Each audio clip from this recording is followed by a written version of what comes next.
Listen to the Music podcast. I'm one of your hosts, Genevieve. And I'm Alfred. Hello there, everybody. And it was my pick this month. Yes, it was. And since it's the lovely month of Valentine's Day, I decided to pick a romance album, or romantic album, I guess is probably the better way to word that, from a band full of lesbians. So, I know you probably didn't find that on your Google search for information, but this is the Aces. Well, I didn't find that information to be important. Okay. I was in it for the music. This is the Aces' first album, When My Heart Felt Volcanic. Mm-hmm. Released in 2018. 2018. We saw them on this tour in 2019. Yep, on March 12th at Blueberry Hill. Oh, wow, look at you. I did not look at that, so I didn't remember. Yep, I took you to that, I remember. Yeah. Who would have thought that a year later we'd be getting ready for lockdown? God, I know. We were in lockdown, I think, a year later from that. We were getting close. But yeah, this album came out in 2018. This album had, I believe, a couple of songs that were on the EP that came out before this of theirs called Touch, which is also a really good EP because there's some songs that are on that EP that aren't on the album, so give that a listen as well. But lifelong friends, they grew up together in Utah. Yeah, Provo, Utah. Mm-hmm. And they talk a lot about how the fact that most of them, I believe only one of them, is not gay. Growing up in that kind of environment really shapes their music. On another album of theirs, actually, the album after this one, they have a song called 801 where they actually talk about like being a part of the LGBTQ community in their area of Utah. Oh, so, okay. Yeah. You've got two sisters. You've got Alyssa Ramirez on drums, Crystal Ramirez, lead vocal and guitar, joined by Katie Henderson on guitar, as well as McKenna Petty on bass.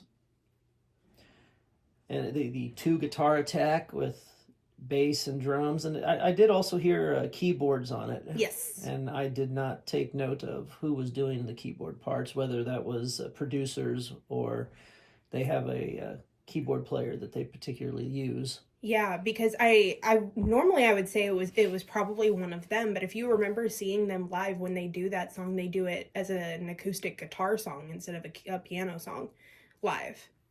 So, I don't know if you remember that or not, but when we saw them live in 2019, at least, that's how they performed their the piano. Although, and if my memory serves me, since it's been 6 years, 7. 7. I believe this was the band that used the analog synth pedals put out by either Roland or Boss, and that right there might add to that feeling of there being keyboards within it. Yeah. So the album itself of When My Heart Felt Volcanic. 6 producers were used, or so one of the things that when I was doing my research on it, with the Aces being at the forefront of producing it to keep their vision. But then they were joined by Mike Green, Josh Goodwin, Matt Jacobson, Dan Nero, Simon Oscroft, Derek Stockwell, Butch Walker, Wendy Wang, and Greg Wells. Now, it's more than 6 there. 3 of them happen to have it written that Dan Nigro.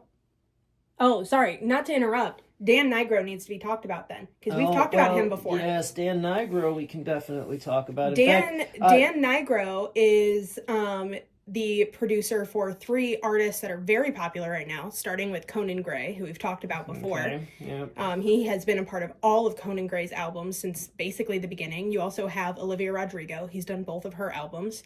And Chappell Roan. Basically any song she's put out. A few others. I had Joe Jonas and Kylie Minogue, Olivia Rodrigo. Yep, said that one. Worked Renee Rapp. Oh, I didn't know that. As well as one. Lord is on his list of interesting. Okay. Of either produced, written, or co-written songs for. There's also a Butch Walker, who I took note of because Butch Walker let's see. I did. Sorry about that. You might have to edit Oh no, that. you're good. Well, there's Bradley. Oh, there it is. Okay, Butch Walker. I did have it. He is the lead guitarist for Train since last year. Oh, okay. He was also the lead guitarist for the glam metal band South Gang. Okay. But he helped produce the album, as well as Greg Wells.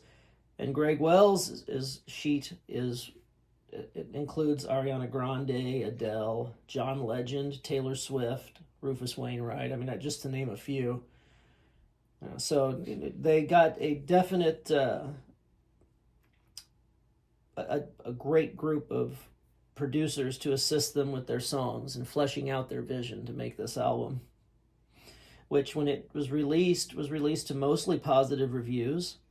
Yeah, and it was also released at the time by Red Bull Records, which I believe this was kind of the start of Red Bull Records. Like this was at the beginning of that record company kind of pulling in artists and putting out music by those artists. Because it was a very, if I'm remembering correctly, at that time, Red Bull was basically mostly a drink. And that company kind of decided to get into music production more. And the Aces was part of that. And a batch of songs whereby they ended up having, I believe it's 6 singles that came off of the album itself. Yeah. When I looked into it, when it came out April 6th of 2018. The album opens up with Volcanic Love. What I found great about this is the arrangement for the song was fantastic. There's this guitar riff hook that plays throughout the chorus and intro that is very memorable. And like with all the songs on the album, there's a dynamic to it where they start off at a soft level, and then there's a build, and things get added in, and so they definitely play into dynamics using catchy hooks. Mm-hmm. And their choruses, you know when the chorus hits. Yeah. And I think from a musician standpoint, at least, you can, when you listen to this, you can tell that they have obviously been doing this together for a while. Right. They really play off each other really well. They anticipate each other really well. And you can tell that they work really well together. And they know that they don't step on each other's toes within the song. They let the song play them as opposed to them playing the song. Because you go into and like with all the songs in the album, like Stuck, again, the guitar hook, the verse and the chorus has this guitar type of riff that plays under it, and there's this forward driving distorted guitar on the intros and the chorus that help build the song dynamically, as well as there's this clean guitar pattern that plays during the verses. Mm-hmm.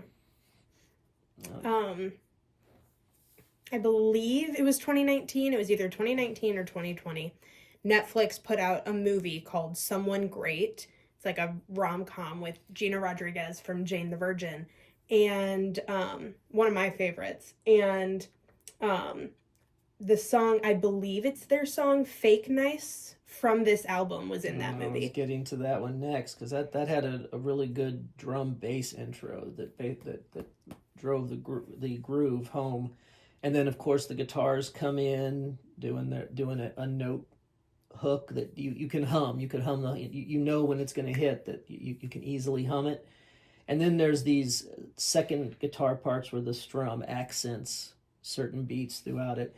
And I even made a note as I was listening to it that those guitar patterns or hooks that show up in the verses and or the choruses are very Andy Summers like. I also think this album shows kind of a linear trajectory for them. Maybe their second album not so much, but their most recent project that they were touring with last year, and I know they're opening with on Louis Tomlinson's tour this year, former One Directioner. is their project Gold Star Baby. Um, you can hear the connection between this album and that one, specifically in the heavy, at least to me, heavier 80s sounding um, production and instrumentation. Okay. I don't know if you agree or not. I have not listened to the latest one. Well, I just mean about this one. But this one, you can hear 80s influence in this one, definitely. As I was thinking as I was going through it, Love It, was it Lovin' is a Bible? Lovin' is Bible, yeah. Lovin' is Bible. Again, you've got your, intro, there's the vocals and the guitar, and it's either the keys or the synth that comes in, but the guitar does the string scratching, being used as almost a percussive instrument along with another guitar playing a riff. And I'm not downplaying the vocals, because the vocals are great across the board on the entire album. The lead vocal and background vocals, and everything is well thought out. And then when the drums enter on Lovin' His Bible, the dynamic builds. It builds it up. The pre-chorus and the chorus. It has a break. That break-up distorted guitar comes in, it fills in even more of the space. The more guitar fill, another different guitar fill comes in, fills in the space, and then it drops back down to the verses again. And the songs continue that, basically, and just chugging along and keeping the song vibrant as it goes through, like it's 3.5 to 4.5 minute length.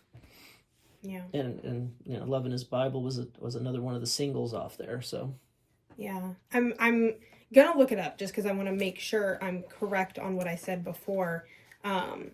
Because like I said, they had an EP before this album came out. The EP was called Touch, and I believe some of the same songs that were on that EP ended up on the album as well. But before I say which ones, I want to make sure I get them correct. The one of the things that drew me to this band in the first place, because I started listening to them when I was in high school, was just the fact that you can tell they have very powerful vocals. You can tell the lead singer has very powerful vocals, but she doesn't do what a lot of artists do, which is overuse it. She knows kind of when to push the power in her voice, when to hold back, when to use the different right. I definitely levels. heard that as well. And I think, especially considering they rely on a more instrument-based sound, I think that helps them. Right, very that well. 2 guitar, bass, and drum kick with the pop band orientation. Yeah. Mm-hmm. Yeah.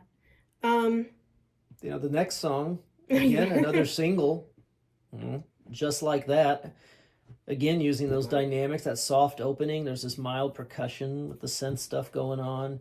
Full band ends up entering around 1 minute and 50 seconds in, and then the guitars take off on a hooky riff with, again, those accent strums.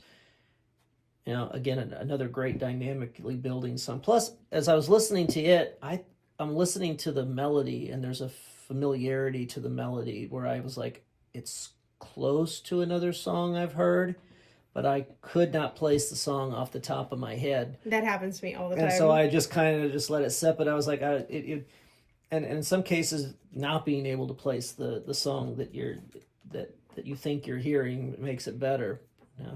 Whereas in this case, that familiarity did not breed contempt. It actually made it a very listenable song. Like they were wearing their influence on their sleeve right there.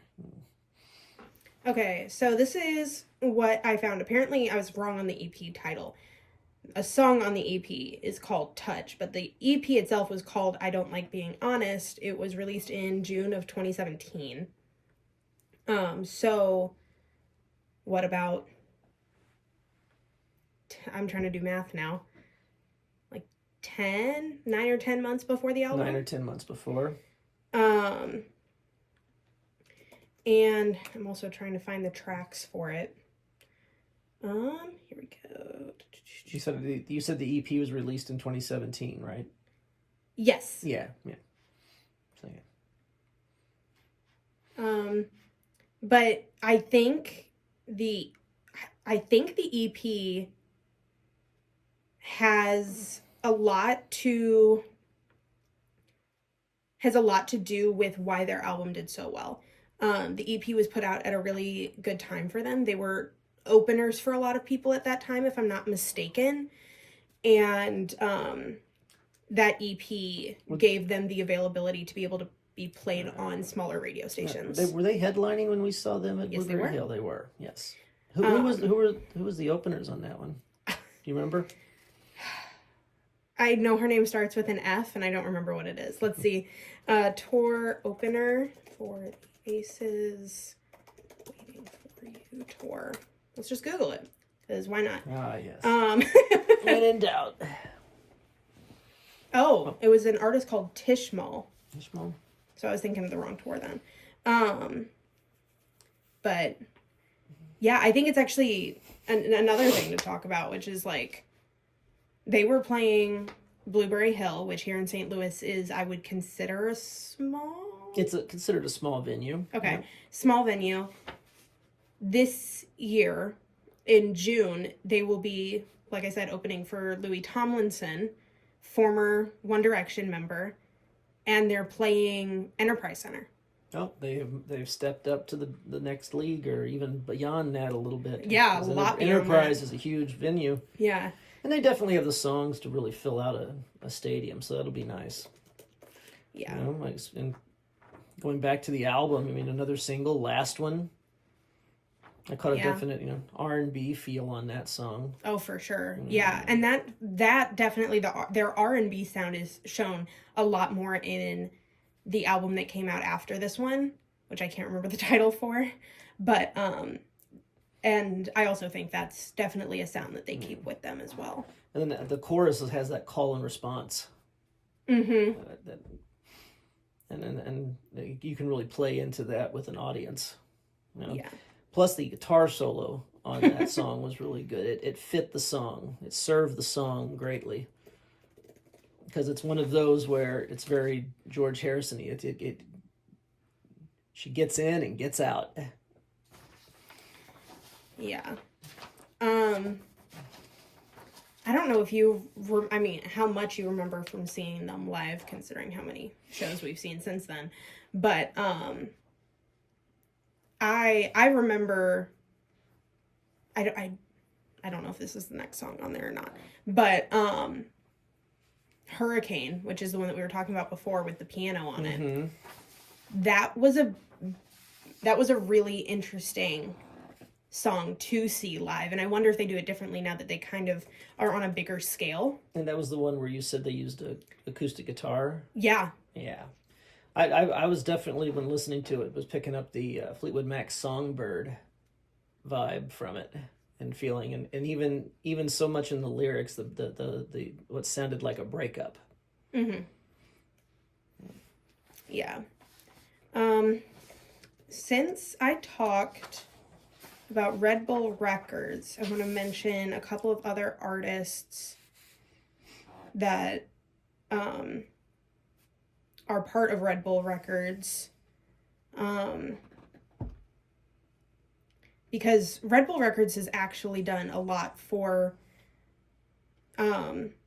smaller artists. There's actually not any on this list right now that I recognize, but at the time in 2018, 2019, they were doing a lot for up-and-coming artists, and the Aces was one of their bigger pushes. Still moving them forward. I don't know if they're still with Red Bull. It was nice. But what's nice to see is that the pandemic did not cause any type of breakup. Yeah, because it did happen to a lot of people. Yeah. It happened to a lot of bands. Yeah, their most recent album, Gold Star Baby, yeah, they have their own. They're under their own label now. Under their own label. Which is great. And you'll see a lot of independent artists do that. They either, if they're an independent artist, COVID either made them quit or made them go 100% independent and make their own label. And that happened a lot at that time. And in their case, I would, they had a lot to do in the production of this album, and I'm sure the producers they pulled into a system, they learned a lot from them. Oh, absolutely, yeah. So having that, in your pocket to use when you're doing the next albums to come is very helpful. You know, because the rest of the songs on the album, Strong Enough, Holiday, Stay, Bad Love, Waiting for You, ended up being another single. And it was the name of that tour for that album. The name of yeah. But all of those songs use that great formula of dynamic building, guitar riffs, two guitars playing off of each other. You know, so and just really good melodies. The harmony singing is fantastic. You know, like I said, there's those little guitar riffs really reminded me of just Andy Summers stuff that really showed up during the Synchronicity album, or even on Zenyatta. But again, if you're into an album that's definitely gonna have the guitar hooks that you can hum, as well as the vocal melodies that you can sing to, with overall every instrument doing an interesting part that is like it's just like a puzzle that just all the pieces fit together and it all sounds great. It's definitely a very strong first album. It is, and when you suggested this one, I had forgotten that we had seen them. Yeah. And then when I pulled up the album to listen to it, and I saw the picture, I was like, wait a minute, I seem to recall seeing this picture somewhere. And I was like, I can't believe I went to see them with her. And so I went back in my calendar on my phone. Oh, yeah? And had it saved on there. And I was like, yes, I did go. I still have the videos on my phone even. I went and watched some of those.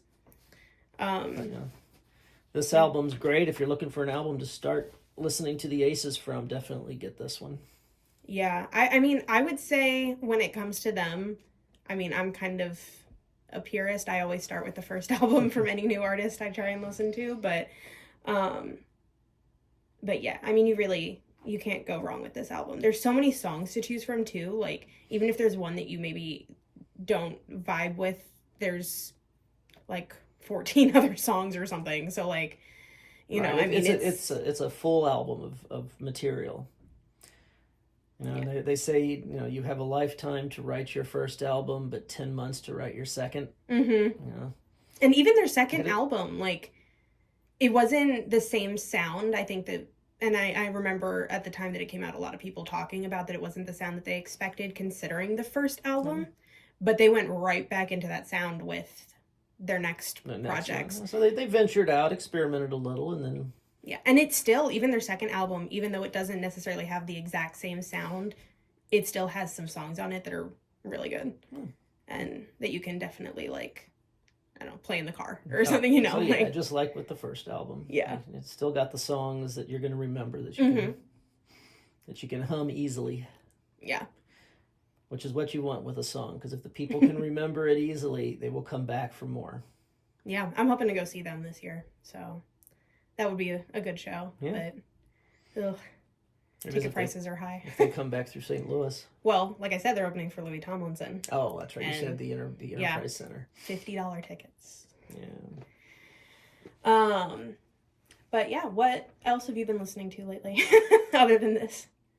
Well, after listening to this one, I got to thinking of other albums that do that guitar bass thing.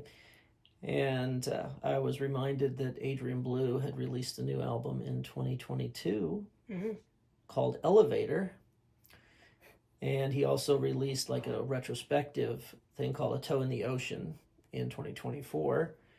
And I pulled those out to kind of play those some, even considering maybe tossing one for this show later on down the line. Nice.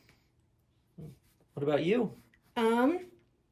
I mean, getting ready for some concerts I've got coming up. I've got, just this month alone, I've got the Wombats that my husband's taking me to because he loves them. So I've been listening to them a lot. You're taking me to see Conan Gray. I'm taking you. And Peter McPoland. Oh, actually, I don't know if I mentioned this already on the podcast or not, but Madison Beer had an album come out last month that was really, really good. She hasn't had an album in like 3 years, so it's really good. And you also have Slap on the Wrist by Girly, which that's a single. That's not an album. But she did an incredible music video with a British nonprofit called Cheer Up Love, because the song is basically about like sexual violence towards women, and so she did this entire music video where people got to actually submit their stories, and their stories were part of the music video, and the music video included like statistics and like places that you can reach out to if you've had any experiences like this, and it raised a bunch of money for Cheer Up Love, that organization, and they're an incredible organization. So that's the good PSA music video. Yeah, it's a classic. But yeah, mostly the Madison Beer album and Conan Gray, of course, because can't not listen to him. But there's lots of good stuff coming up this year. There are. I've got concerts going into June, so gradually being announced. Yep. So far, July's empty though. Well, but I'm sure it'll fill up. Yep. If not, go pick up the Aces album, When My Heart Felt Volcanic, and let it fill up your July. Yeah, there you go. Next month is a very exciting episode. I am sort of doing it without my co-host. My lovely father here is in a local band, and they have a show coming up in April. And so I decided to bother their rehearsal and interview them. Interview us. As we released an album back on December 19th. Yeah. So on all the digital platforms. Yeah. So I'll be talking to them in their interview episode in March. Yeah. So if an interview sounds interesting, be sure to join us for that. Discussing Last Band on Jupiter's new album, Far Worse Things. You can't miss it. If you search it up on streaming, doesn't it have like a giant crab on it? Yes, it does. Yeah, so you can't miss it. Like, you'll find it. But yeah, so get excited for that next month. The month after that, we have a really cool thing that we're working on. That we'll keep that one unnamed. Yeah, we're gonna keep that unnamed. But yeah, we've got some cool stuff coming up. So stick around. We're gonna do 2 months of some different stuff, but then we'll be back to our previously scheduled album reviews. And we'll see you soon. And if you're listening to this, which you obviously are, and you made it to the end, make sure you like and subscribe on everything that we're on. As well as leave your comments. Yeah, give us any suggestions. If there's an album out there that you want us to listen to, I'm up for some suggestions. So I'm sure he is too if he's suggesting suggestions. So, but yeah, we'll see you later. Good pleasure talking to you.